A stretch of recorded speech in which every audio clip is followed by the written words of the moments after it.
Depression is the leading cause of disability in the world.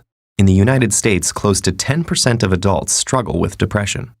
But because it's a mental illness, it can be a lot harder to understand than, say, high cholesterol. One major source of confusion is the difference between having depression and just feeling depressed. Almost everyone feels down from time to time. Getting a bad grade, losing a job, having an argument, even a rainy day can bring on feelings of sadness. Sometimes there's no trigger at all. It just pops up out of the blue. Then circumstances change, and those sad feelings disappear. Clinical depression is different.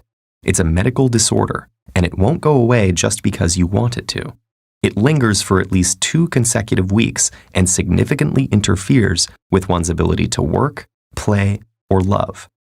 Depression can have a lot of different symptoms: a low mood, loss of interest in things you'd normally enjoy, changes in appetite, feeling worthless or excessively guilty, sleeping either too much or too little, poor concentration, restlessness or slowness, loss of energy, or recurrent thoughts of suicide.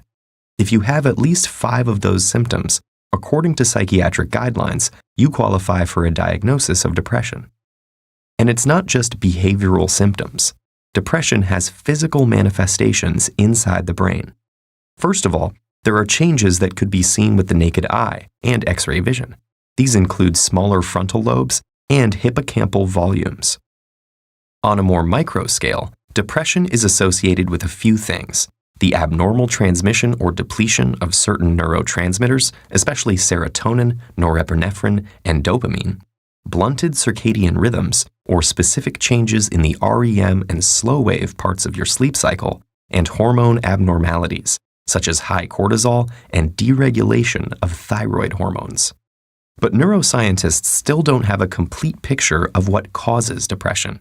It seems to have to do with a complex interaction between genes and environment, but we don't have a diagnostic tool that can accurately predict where or when it will show up.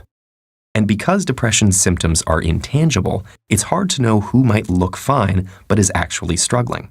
According to the National Institute of Mental Health, it takes the average person suffering with a mental illness over 10 years to ask for help. But there are very effective treatments. Medications and therapy complement each other to boost brain chemicals. In extreme cases, electroconvulsive therapy, which is like a controlled seizure in the patient's brain, is also very helpful. Other promising treatments, like transcranial magnetic stimulation, are being investigated too. So if you know someone struggling with depression, encourage them, gently, to seek out some of these options. You might even offer to help with specific tasks, like looking up therapists in the area or making a list of questions to ask a doctor. To someone with depression, these first steps can seem insurmountable. If they feel guilty or ashamed, point out that depression is a medical condition, just like asthma or diabetes. It's not a weakness or a personality trait, and they shouldn't expect themselves to just get over it, any more than they could will themselves to get over a broken arm. If you haven't experienced depression yourself, avoid comparing it to times you've felt down. Comparing what they're experiencing to normal temporary feelings of sadness can make them feel guilty for struggling. Even just talking about depression openly can help. For example, research shows that asking someone about suicidal thoughts actually reduces their suicide risk.